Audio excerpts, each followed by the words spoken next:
Vou imaginar que a gente já foi proibida, por exemplo, de competir numa Olimpíada, né? A gente não é só atleta, né? Nós somos múltiplas mulheres que fazemos muitas coisas. Através da força individual de cada uma, do profissionalismo nosso, do engajamento que nós tivemos, a gente acabou abrindo portas. Vou me espalhar por toda a superfície que eu puder, porque eu não posso me encaixar num espaço tão pequeno. Eu nasci assim. Bem-vindos ao nosso podcast. Hoje mergulharemos na inspiradora trajetória de Cristina Bassani Teixeira, uma atleta olímpica, pesquisadora e professora que transformou a sua paixão pela natação em uma jornada de disciplina, superação e conquistas. Nascida em 1958, Cristina iniciou sua carreira esportiva ainda criança, incentivada por seu pai, um jogador de basquete. E aos 14 anos já era recordista brasileira. Entre desafios e triunfos, ela participou de 2 Olimpíadas e acumulou mais de 500 medalhas ao longo de sua carreira. Mas a história de Cristina vai muito além das piscinas.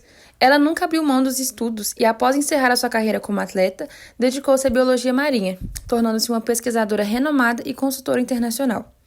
Hoje, ela continua fazendo história, compartilhando seu conhecimento e inspirando novas gerações.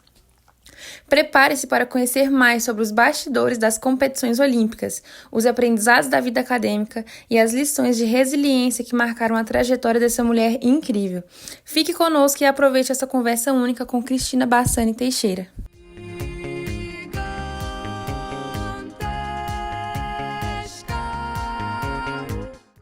Então, inicialmente a gente quer saber assim, um pouco quem é a Cris Bassani, né? Como você se apresenta. Então, a gente queria esse momento assim, mais para essa apresentação sua. Eu tenho vários perfis, né? Tem que dizer qual seria, porque são muitos. Eu comecei a minha vida de atleta, meu pai foi atleta, foi jogador de basquete do Flamengo, e ele me levou a mim e ao meu irmão para a UFRJ, que nós temos lá no Rio de Janeiro. A UFRJ também tem na URCA, que é a Educação Física, que ela tem como se fosse um polo, ou tinha, não sei. Aí meu pai me levou, eu era muito criança, eu devia ter uns 7 anos, ele me levou para aprender a nadar. Então, aí meu pai me levou, a mim e ao meu irmão, e aí fizeram uma competição, e sei lá, um teste, e me deram um diploma de boinha. E para o meu irmão deram um diploma de peixinho. Aí meu pai ficou preocupado, porque ele era atleta, ele queria que eu fosse atleta, meu e meu irmão. E aí me levou para o Fluminense, porque meu pai era sócio fundador do Fluminense, sócio proprietário. E aí me levou para o Fluminense, isso eu tinha 8 anos. E lá, um técnico chamado Basilone, que já faleceu, ele olhou para mim, me jogou dentro da água, a mim e o meu irmão, e falou para o meu pai, olha só, ela vai ser campeã de natação, seu filho você pode desistir que ele não dá para nada. Aí meu pai assim, ué, como assim? Aí ele foi que viu em mim o meu talento, e aí eu comecei a treinar. O que aconteceu? Com 11 anos eu fui recordista brasileira e tal, fui para a equipe adulta, sempre eu muito pequenininha, junto dos grandes, que já eram bem grandes, e eu estudava numa escola chamada Santa Úrsula, fiz até o final lá, depois eu fui fazer faculdade, mas eu sempre nadei. Ou eu nadava na escola, jogos estudantis, eu nadava no Fluminense, e aí eu fui a brasileiro, sul-americano, fui campeã sempre sul-americano, campeã da Copa Latina, não sei o que. E aí, com 13 para 14 anos, houve uma seletiva, né? Foi num dos sul-americanos, e eu fiz o índice para ir para a Olimpíada de 72. Então, era só eu, Lucy Burle, Maria Isabel Guerra, as únicas mulheres do Brasil nessa Olimpíada. Não tinha outro esporte, não tinha mais nada, só tinha gente. E 2 amazonas, que eram cavalo, né? Esporte era o cavalo. E elas chegaram antes da gente e tal, mas a equipe do Brasil que foram nós 3 como mulheres. E eu tinha 14 anos, eu tinha acabado de fazer 14 anos. Então, eu era mais nova da Olimpíada, saiu isso noticiado, que eu era a atleta mais nova lá na Olimpíada. Eu e a Nádia Comaneci, que também era ginasta olímpica, né, da Romênia, e ela também era bem nova. A Lucy tinha 17, eu acho, 18, e a Bel também. E aí depois a gente continuou nadando, muitas coisas. Eu não parei de estudar, eu nunca parei de estudar, nunca deixei os estudos para nadar.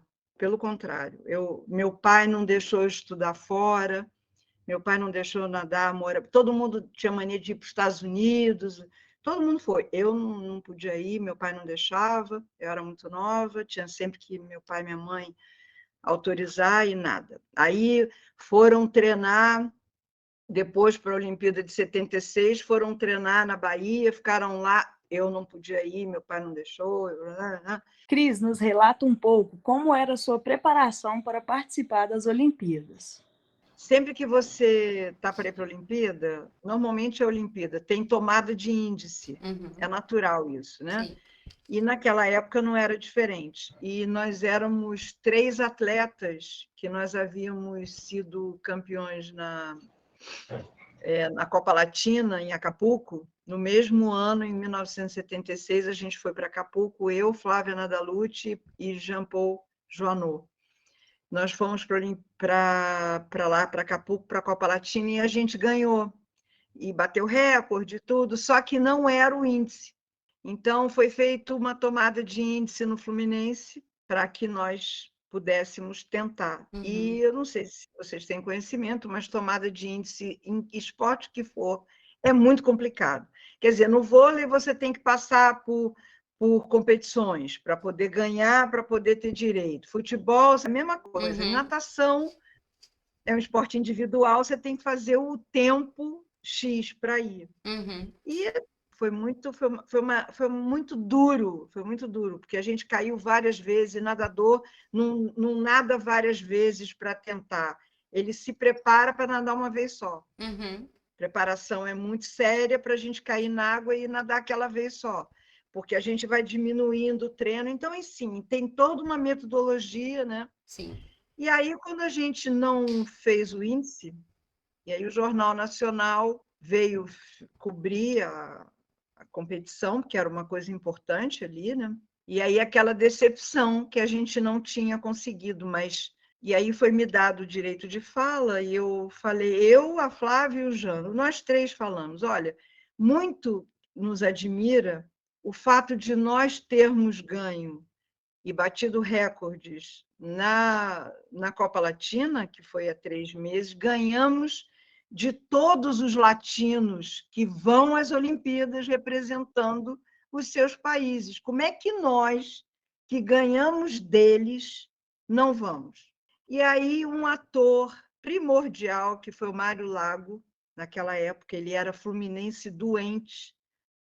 Eu nunca vou me esquecer disso. Eu estava na escola fazendo vestibular, e aí eu fui assistir o Jornal Nacional por causa dessa gravação, e o Mário Lago falou assim, para todo mundo que estava ali, eu acho um absurdo os nossos atletas passarem por uma tomada de índice numa natação, que é um esporte extremamente cruel ao chegar nessa fase, porque não tem como você... Meus amigos caíam na água para poderem me ajudar a chegar, vendo eles nadando na minha frente. Isso não resolve, não é que nem atletismo, que você vai antes puxando o atleta. Natação não tem como.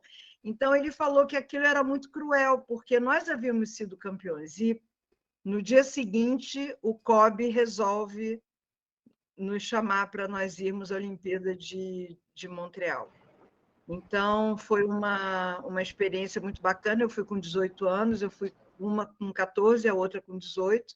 Eu fui a 2 Olimpíadas, né? E depois disso, eu parei de nadar porque eu optei por ser bióloga. Então, eu fui fazer faculdade E a minha carreira na faculdade, ela até hoje está ativa aqui em Portugal. Eu sou consultora para a Universidade de Coimbra, fiz meu pós-doutorado aqui, nunca parei de estudar, nunca larguei a minha profissão. E mesmo tendo passado por muitas coisas, foi a natação que me trouxe até aqui. Porque eu, como atleta, eu sei que eu fui disciplinada, eu aprendi muito.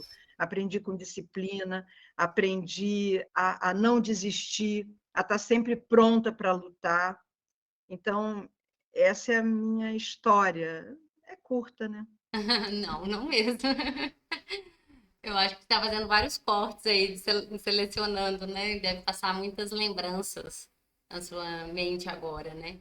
Mas a gente queria também entender um pouquinho, assim, se você tinha referências, né? Já na sua infância, adolescência, pessoas que te inspiravam. Não. Pode ser no esporte ou não. Não, não. Eu acho que eu fui inspiração para muita gente. Eu ia muito às escolas. Eu tenho uma prima que ela foi diretora de escola municipal e eu ia muito falar da minha vida. Então, assim, eu ganhei 500 medalhas, 500 mesmo, não foi 480, foram 500 e pouco.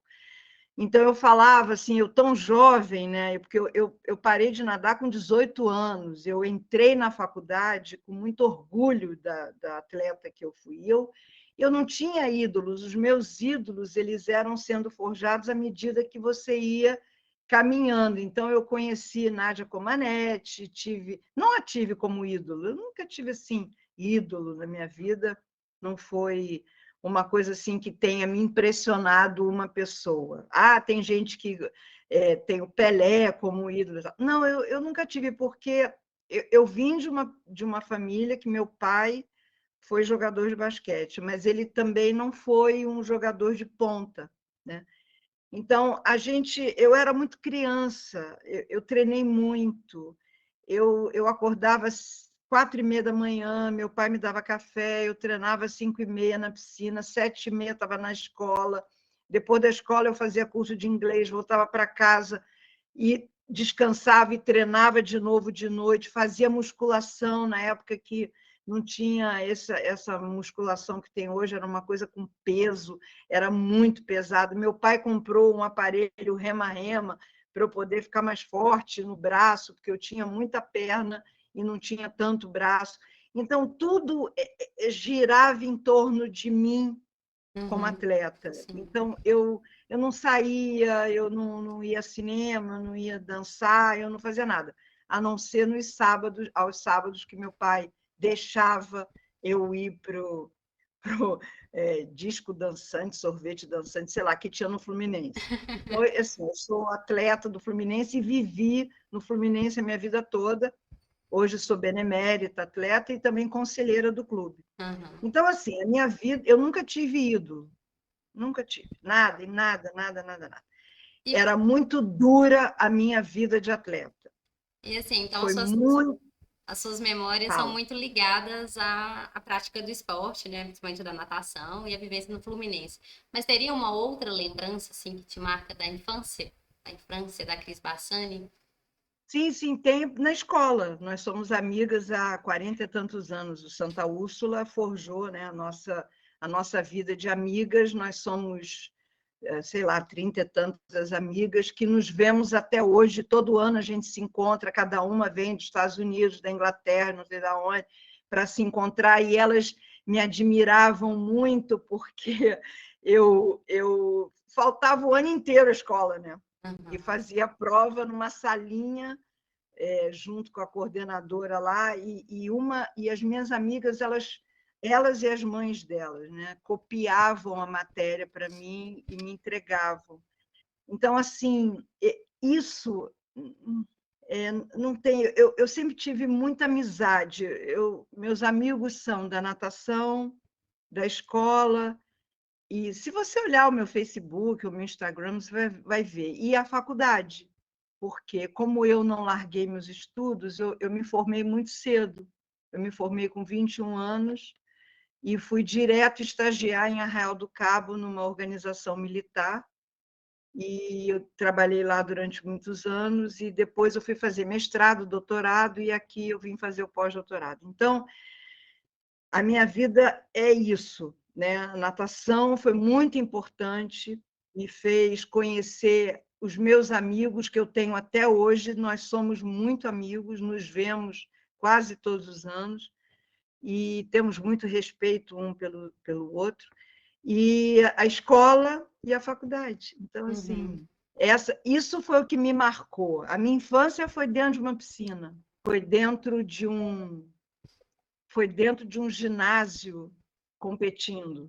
Eu viajei muito, viajei o mundo inteiro desde criança. Meus pais deixavam viajar com a responsável pelo feminino, e eu me lembro na Olimpíada de 72, que eu tinha 14, né? A Lucy e a Bel dormiram no mesmo quarto, e aí a Lucy dizia assim: Bassani, você vai dormir comigo? Eu falei: eu não, vou dormir sozinha. Adorava. Aí elas brincavam: como assim? Você é mais nova que a gente, como que você vai dormir sozinha? Eu vou dormir sozinha sim, ué. Claro, vou dormir sozinha. Eu quero dormir sozinha. Eu adoro, adoro, adoro. Aí elas ficavam assim, malucas, porque eu sempre fui muito engraçada, sempre fui palhaça, brincalhona, eu e meu irmão. Então, assim, essas são as lembranças gostosas, né, de brincadeiras e fugas. Eu fugi numa das Olimpíadas, acho que foi em 76, a gente fugia da Vila Olímpica. Então, assim, tem umas coisas engraçadas, porque a gente cantava muito. Eu sou carioca, né? Eu sou brasileira, eu sou igual a vocês. A minha juventude foi maravilhosa, porque eu fiz o que eu gostei, que era biologia marinha, que eu sou bióloga marinha, e eu digo que o meu escritório é o mar. Então, e até hoje eu tenho trabalhado com isso, e todas as dificuldades na minha vida, Cássia, Karina e Luísa, eu venci por causa da disciplina na natação. Não teve, assim, minha mãe, meu pai era um ídolo para mim, a minha mãe também, mas como pessoas íntegras, né, caráter, e meu pai me ajudava muito, porque ele levava o café da manhã para mim e me levava para o treino. E aí eu me lembro que eu ficava lá embaixo, no carro, esperando meu técnico, o Denir, e aí eu falava assim: ai, tomara que o Denir não venha hoje, estou com sono. Criança também, né? Com suas E eu necessidades. me lembro que o Denir, as pessoas fazem muito essa coisa de método, né, de treinamento, e ele tinha aprendido com um grande coaching americano, tinha que dar um tiro de 10.000 metros. Sabe o que é isso, né? Numa piscina de 50, quantas vezes você passa pela piscina para fazer 10.000 metros? A gente tinha que fazer isso para ir para a Olimpíada. Então, assim, você estava pronta se você fizesse 10.000 metros sem parar. Eu cantei todas as músicas, eu falei todos os palavrões, eu chamava o nome de todo mundo, eu não sei o quê, e era só, ia, voltava, ia e voltava. 10.000 metros. Isso era na cabeça do meu técnico, importante para treinar resistência, porque eu era nadadora de velocidade e de fundo. Então, isso foi importante para mim. Né? Muito trabalho, né? Muito esforço. Por E isso que aí, quando eu parei, eu não quis mais saber de nada disso. Cris fala sobre como a parte administrativa e as preocupações das atletas eram bem separadas. Para ela, a prioridade era o treino e a performance. Sendo assim, ela não se envolvia nas disputas políticas da federação, como o COB e a CBDA, porque todo o seu tempo estava voltado para a rotina e para a preparação, para as provas e competições, e destaca a rotina exaustiva. Ela, então, descreve os dias intermináveis de treinos, as longas horas na piscina, os sacrifícios que vão além do físico, chegando a abrir mão de coisas simples como assistir TV, pois cada minuto era importante para sua melhora no esporte. Sendo assim, ela diz sobre uma vida muito voltada para a dedicação total, sem espaço para distrações. Ela também cita os desafios exclusivos vividos pelas mulheres no esporte. Especificamente na natação, ela cita a menstruação com um certo tabu, parece que ela ainda enxerga que exista uma falta de informação sobre absorvente interno, sobre a forma correta de se usar, como proceder. Isso evidencia algo importante a se pensar sobre a falta de fornecimento da Confederação desses dispositivos que por vezes parecem pequenos, mas que demonstram cuidado com a saúde feminina e com as atletas. Então fica imbuída aqui uma crítica à ausência de políticas que priorizem as necessidades fisiológicas das mulheres. Você tinha falado um pouco sobre como eram os índices, aí eu gostaria de saber como que era o processo de classificação para os Jogos Olímpicos, como que era a participação do COB e da CBDA, né, nesse processo de classificação. CBDA, Confederação olha, Brasileira vou de falar. Esportes Eu sei. Eu sei. Mas deixa eu te falar, a gente só carregava, Bassani, eu carregava no meu peito as estrelas COB, CBDA, Federação. Eu não me preocupava com isso.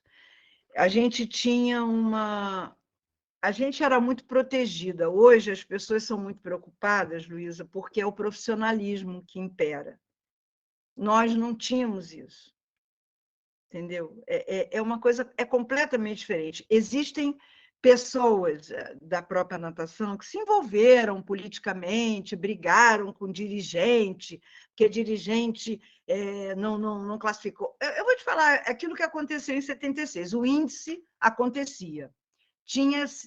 Eles equiparavam com o último lugar de uma determinada competição internacional. Vamos supor que fosse isso.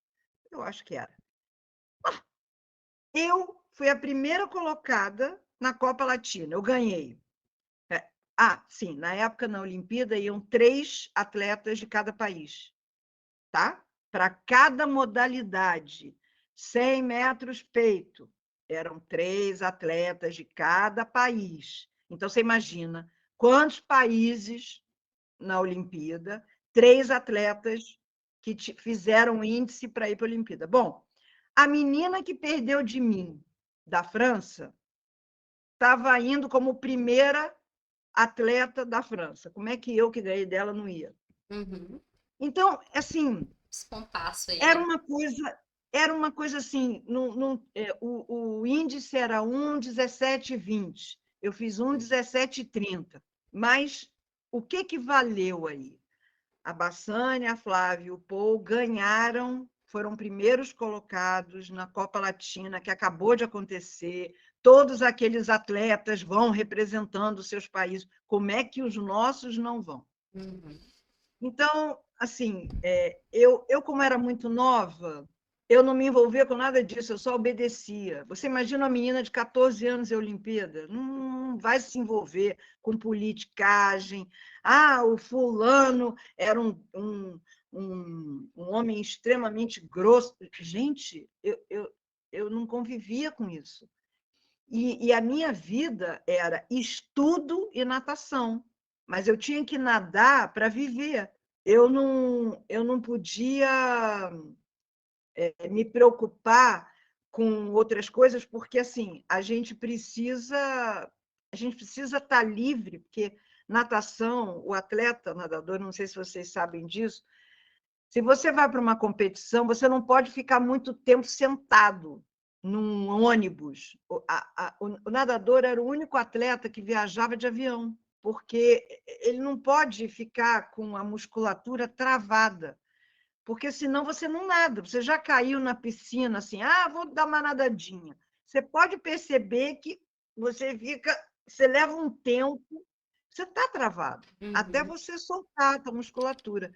Então, assim, a gente eram 14 quilômetros por dia para treinar. 7.000 de manhã, 7.000... Faz as contas. Eu corria todos os dias, nós corríamos antes da Olimpíada de 76, a gente corria do Leblon até o Leme. Dá mais ou menos 14 quilômetros também. Então, a gente corria, nadava, fazia musculação. Não sobra tempo para vocês, nem para ver televisão. eu adorava assistir Sessão da Tarde, adorava. Televisão preta e branca, depois televisão colorida, adorava assistir. Gente, não dá tempo para você ficar se preocupando com bobeira, entendeu? Não tem espaço na tua mente. A tua mente é treinar, treinar, treinar, treinar. E tinha dias que eu pedia para o técnico, não vem não, pelo amor de Deus, eu estou cansado, não estou com saco. Por quê?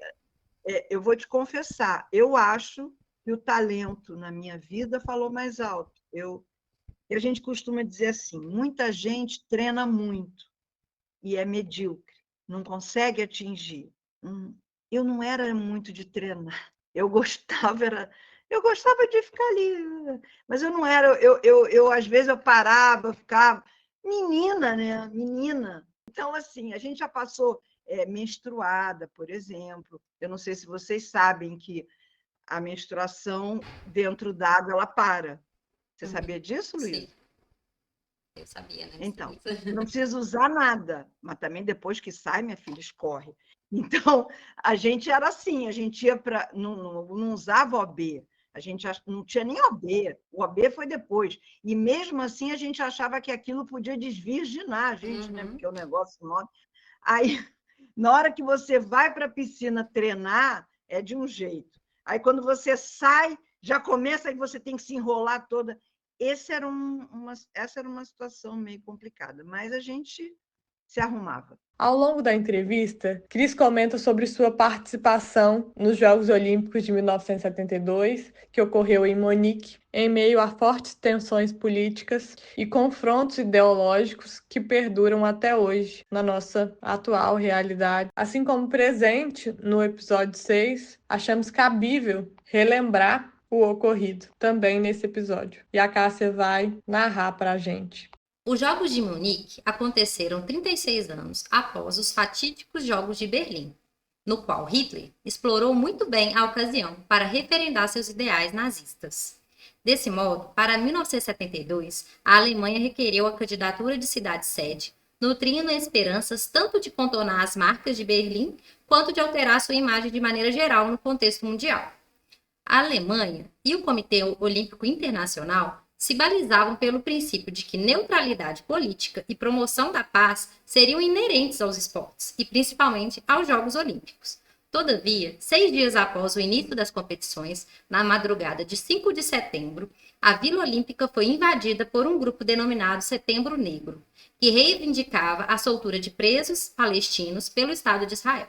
O grupo sequestrou parte da delegação israelense. Após muitas horas e vários equívocos na negociação, que explicitou o despreparo das autoridades alemãs, o episódio terminou com a morte de 11 membros da delegação de Israel, 6 treinadores e 5 atletas. Um policial alemão e 5 integrantes do grupo também morreram. Agora, aprofundando mais nos Jogos Olímpicos, como que foi a viagem para Munique em 1972? Como que era a sua relação com as outras atletas? Como que era a Vila Olímpica? Descreve aí para a gente um pouquinho. Naquela época, a gente não tinha nenhum produto importado no Brasil, tá? Era tudo lá fora. Então, em 72, acho que foi 72. Não sei, agora já não lembro. Acho que foi 76, que foi lançado a marca Puma. Gente, eu adoro Puma até hoje. Eu me lembro do meu primeiro tênis. Ele era de camurça marrom, a coisa mais linda do mundo. Ele é lindo. Então, a gente só usava maiô da Speedo ou da Arena, que veio depois. Então, isso é uma coisa que a gente viajava muito, então trazia muita coisa e não entrava produto importado no país, tá? Era a gente que trazia quando vinha de fora, né? Então, eu me lembro que eu tinha um maiô da Arena que ele durava 13 horas, porque quanto mais colado no corpo, menor era o atrito dentro d'água. Então, o maiô era quase um papel. Eu nem sei o que é hoje, mas era quase um papel. Ele durava 13 horas. Não é 13 horas, eu tenho ele há 2 dias, já acabou. Não, 13 horas você com ele dentro d'água. Então, eu me lembro quando ele ia ficando velho, ele ia empapando aqui na frente, sabe? Ia ficando largo. Aí já estava na hora de trocar. E a gente trocava muito maiô entre as atletas. Isso a gente sempre fez. E uma passagem, isso era uma das coisas que a gente gostava muito, a gente ganhava muita coisa. Eu me lembro que teve uma Olimpíada, acho que foi a Olimpíada, acho que foi 76, que foi o Denner, foi um grande costureiro brasileiro, já morreu, já falecido, ele fez o nosso uniforme. Nem quer dizer que o uniforme tenha sido belíssimo, aliás, era horroroso, mas foi feito pelo Denner, era assim, um costureiro da alta. Então, como hoje também teve, né, se passado agora, teve também nem todo mundo gosta, né? Mas a gente ganhava muita coisa. Então, quando a gente estava na Vila Olímpica, Luísa, eu gostava muito de rock and roll, sempre gostei. Principalmente naquela época, era o que me influenciava, né? E aí para estudar, escutava Pink Floyd, Deep Purple, era só o que eu gostava de ouvir. E aí eu me lembro que quando a gente viajava, a gente trazia os discos de vinil importados. Os discos de vinil, eles eram com um buraco maior no meio.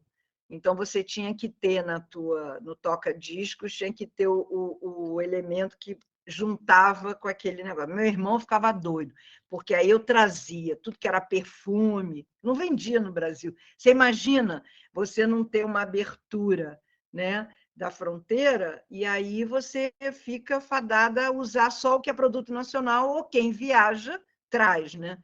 Então, a gente só trazia. Isso era mó barato. A Vila Olímpica era isso. A gente escutava altos sons, era música só de classe, né? Porque aqueles clássicos do rock and roll que tocava o tempo todo, eu ficava maravilhada, eu andava e ficava maravilhada. A gente ganhava muita coisa, então eram cremes faciais, a Head and Shoulder, ela lançou em 72, a gente estava lá. Uma característica, Luísa, bacana, isso é bem bacana. O acrílico foi lançado na Alemanha, em Munique, nos Jogos Olímpicos. Todos os estádios eram de acrílico. Acrílico, todos eram verdadeiras redes. Se você olhar na internet, se você for buscar, ver como é que eram os estádios olímpicos, eram todos umas redes de acrílico. Então, você imagina, acrílico ser lançado, aí você você chegar no Brasil com aquilo, era uma coisa.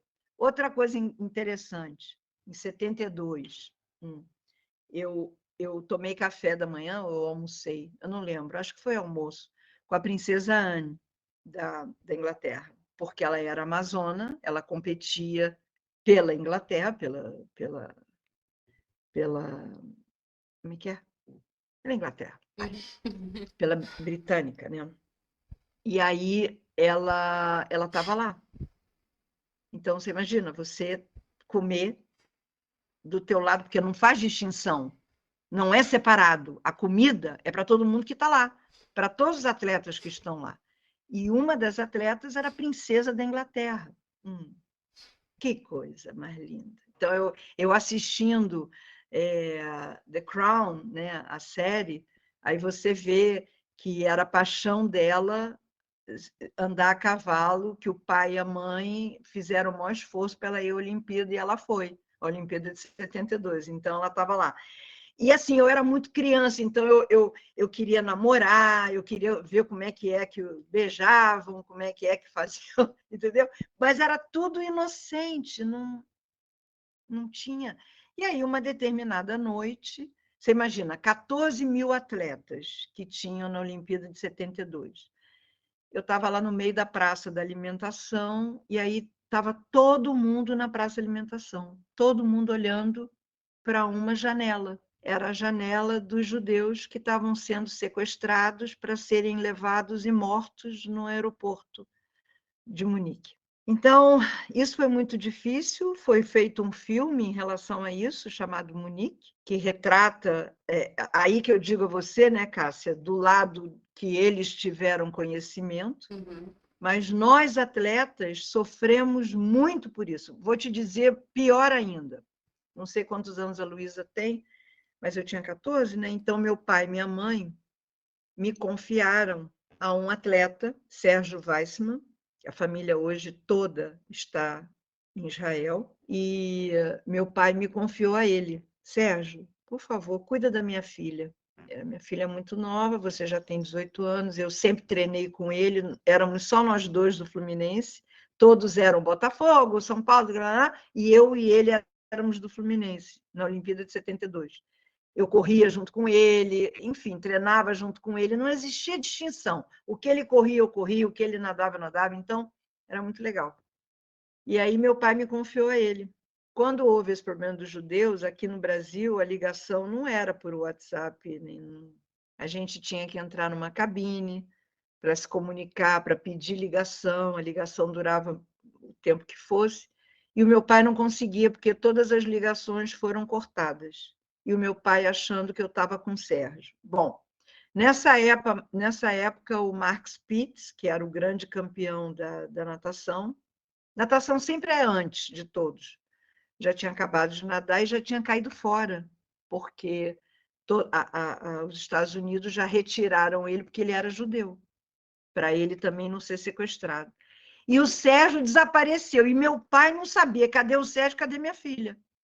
Já que os judeus tinham sido sequestrados, a grande preocupação era o que ia acontecer conosco. Então, depois dessa Olimpíada, Luísa, nunca mais eu acho que foi a mesma coisa. Eu não sei como é atualmente. Mas em 76, eu posso garantir, porque eu fui, todos os ônibus eram, então, já acompanhados dentro do ônibus, e que isso nos chocou muito, por soldados carregando armas. Então, nós fomos cerceados da nossa liberdade, porque 4 anos depois do atentado, estava acontecendo uma Olimpíada em Montreal, tudo bem que era Canadá, mas ainda sob o holofote que foi o sequestro dos judeus e morte, né, deles, o assassinato deles. Então, a gente passou a ser vigiado 24 horas, por isso que eu disse que a gente fugia, né? Porque a gente tinha que dar uma volta para conhecer Montreal, né? O que Montreal oferece de bom, né? Então, a gente tinha que escamotear para não ter guarda atrás, porque foi muito diferente aquela Olimpíada, por conta disso. Bom, agora vamos falar um pouco sobre o exame de sexo. É um assunto polêmico e que recorre aqui, por isso achamos importante ouvi-lo pelo olhar, análise e experiência subjetiva da Cris Bassani. Ela conta um pouco sobre o procedimento e conta uma história específica que aconteceu e marcou a experiência dela, em que ela faz uma comparação com atletas de outras delegações. Vale lembrar que o exame de sexo é aquele exame que certifica o ser mulher feito apenas em atletas mulheres, nas principais competições, e que na pesquisa observamos mudanças nas formas que o procedimento é executado, e é um assunto que nos provoca curiosidade, por ter gerado desconfortos em algumas atletas e dividido opiniões acerca da sua veracidade e aplicação. Eu gostaria de saber sobre o exame de sexo. Qual que era a repercussão das atletas? Como que você se sentia com a possibilidade de ter que executar esse exame? Como é que era? Você está falando da prova para saber se a gente é mulher ou homem, né? Bom, sim. Com 14 anos eu fiz, né? Aí chamavam a gente, vem cá, aí passava o negócio na língua, aí a gente recebia um certificado, você é mulher. Sabe como é que é? Uhum. Mó barato isso. E na outra Olimpíada também. Só que era engraçado, Luísa. Isso é uma história, assim, é mais uma história engraçada. A gente entrava no vestiário, as alemães orientais, na época, que era dividido. Elas tinham cabelo até aqui, assim, muito cabeludas debaixo do braço, e eram muito fortes. Então, se você visse a Bassani, com 14 anos, magrela, do lado delas, na hora lá de subir e cair, você ficava horrorizada. Como é que pode? Então, eu nunca entendi. A Nelore Yankee, o nome da menina. Shirley Babachov era outra. Eu nunca entendi o tamanho daquelas mulheres e a gente... Entendeu? Por mais que você tivesse músculo, você era nada. Elas eram enormes, cabeludas debaixo do braço, cabeludas em tudo quanto era lugar do corpo. E os meninos da natação se raspavam todos. Era o corpo todo raspado, para poder ter menos atrito. Na hora de nadar, eles raspavam tudo. Isso era um mito. Era um mito. Como é que pode raspar o corpo todo? Todo, ficava tudo careca, para poder ter o menor atrito possível. Bom, Mark Spitz, ele foi o grande campeão, ganhou, né, todas as provas que ele nadou, foi o maior número de medalhas nos Estados Unidos, mas ele nadou cabeludo, bigodudo e cheio de cabelo no corpo. Porque 4 anos antes, ele, muito novo, tinha ido na Olimpíada do México, em 68, e ele teve uma diarreia, ele teve uma disenteria, um negócio muito forte, que ele perdeu as provas que diziam que ele ia ganhar, porque ele foi preparado para ganhar já na Olimpíada do México, em 68. Então, ele só de raiva, ele comentou isso depois, ele foi ao Brasil, falou, deu palestra e tudo, ele foi cabeludo, bigodudo e ganhou todas as provas e bateu o recorde 4 anos depois. Então, ele era tido como fracassado, e ele mostrou que ele foi o maior vencedor da Olimpíada de 72. E esse título ficou com ele até bem pouco tempo atrás, né? Então, assim, o gostoso era viajar com todo mundo, você no avião, bater papo com todo mundo, conhecer jogador de futebol, jogador de vôlei, você ficar amigo de todo mundo. Era mó barato. Você, de noite, sair para tomar... Sair não, sair na vila, né? Porque ninguém saía da vila. Aí ia ali, aí tomava um negocinho aqui, comia ali, aí conhecia, aí... Então, assim, era mó barato. Porque você saía de um aprisionamento, por assim dizer, né, familiar, e do clube, né, e ia viver um glamour fora. Eu me lembro que a gente saiu de 72, fomos para... Na época era Tchecoslováquia, né? Hoje a gente foi para Praga, Bratislava, nadar, convidados dessa delegação. E você sabe qual era a medalha que a gente ganhava? Eu ganhei 2 medalhas. Eu ganhei uma o cristal da Bavária, são os cristais mais famosos que existem e são feitos lá, assim como o lápis Carandache. Então, na época, a gente adorava essa coisa de escola, né? Adorava, eu levei e tal. Mas eu, como prêmio de ganhar na competição, eu ganhei uma jarra de cristal verdadeiro da Bavária e uns copos de servir drink. Então, assim, eram umas coisas, e flores. A gente conheceu muita coisa bacana. A gente se deu o prazer também de conhecer, porque nos levavam. E outra novidade, a gente não gastava dinheiro.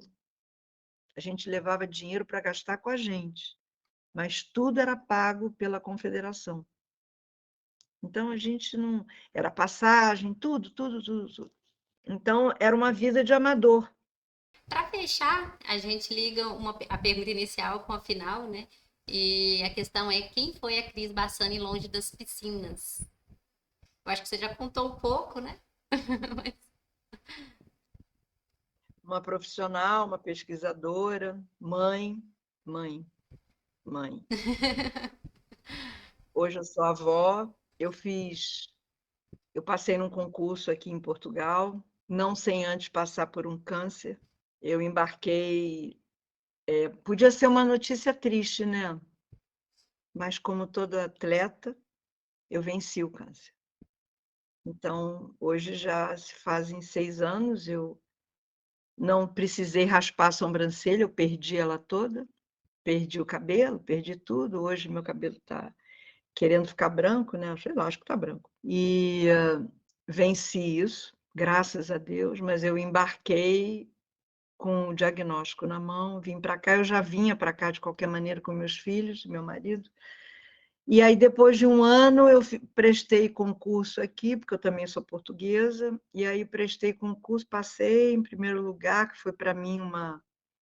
Então, assim, mulher, recém-saída de um câncer de mama, com 60 anos, passei em primeiro lugar no concurso, no pós-doutorado, numa universidade forte, Universidade de Coimbra, e hoje eu sou consultora, eu analiso as praias de Portugal. Não todas, mas muitas praias e rios em relação a toxinas e toxicidade em função das algas, das microalgas que eu trabalho. Então, assim, eu acho que o importante é isso, né? A gente ser mulher, ocupar um espaço e ser formadora, porque eu formei muitos jovens, muitos. E fui exemplo, ainda sou, porque eles me procuram, me buscam, me mandam um artigo tal, passando. É muito gostoso. Então, a gente queria te agradecer muito, né, por esse valioso tempo que passamos juntas.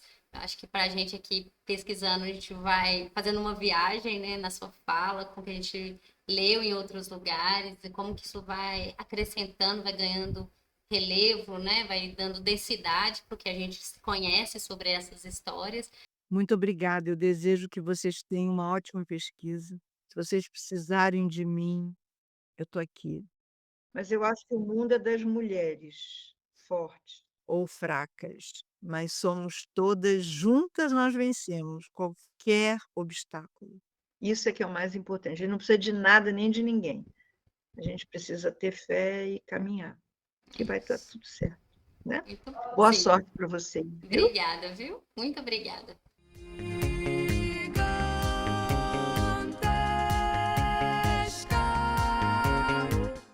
A entrevista com a Cris foi de grande contribuição para o grupo, onde, ao compartilhar suas experiências, ela reflete as conquistas e os desafios da sua carreira. Sua trajetória é muito marcante e cheia de conquistas, mas apesar das dificuldades da vida de atleta, ela nunca deixou o legado das piscinas.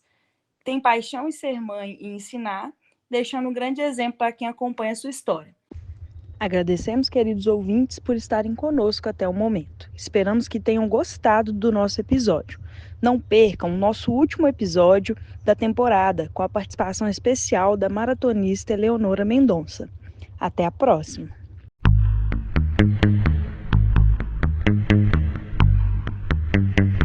Esse episódio foi produzido por equipe de pesquisa composta por mim, Cássia Lima, as estudantes de graduação do curso de Educação Física da UENG, Luísa Lima de Paula, Sara Moreira e Mariana Oliveira, e de História também da UENG, a discente Daiane Gama.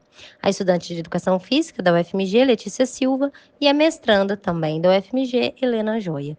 O conteúdo desse episódio e dessa série resulta de pesquisas realizadas nos anos de 2022, 2023 e 2024, todas com fomento do Programa Institucional de Apoio à Pesquisa da Universidade do Estado de Minas Gerais, conhecido pela sigla PAPQ-UENC. Tal apoio se dá pela concessão de uma bolsa de iniciação científica. No ano de 2025, também contou com o suporte do Programa de Produtividade em Pesquisa por meio da aprovação no edital 13 de 2024. A música Gigantesca, de autoria da cantora e compositora Mariana Volker, compõe a vinheta dessa série, bem como trechos de reportagem do Esporte Espetacular, exibida em 8 de março de 2024. A identidade visual da série foi concebida por Helena Joia e Isa Menezes. A gravação do episódio contou com o suporte técnico do web designer Túlio Lopes. Na edição, realizada por Sara Moreira e Mariana Oliveira, utilizamos os aplicativos Audacity e Shotcut. Para esse episódio, conversamos com a ex-atleta Cris Bassani. Essa série de podcast é vinculada à universidade pública e não conta com outras formas de financiamento.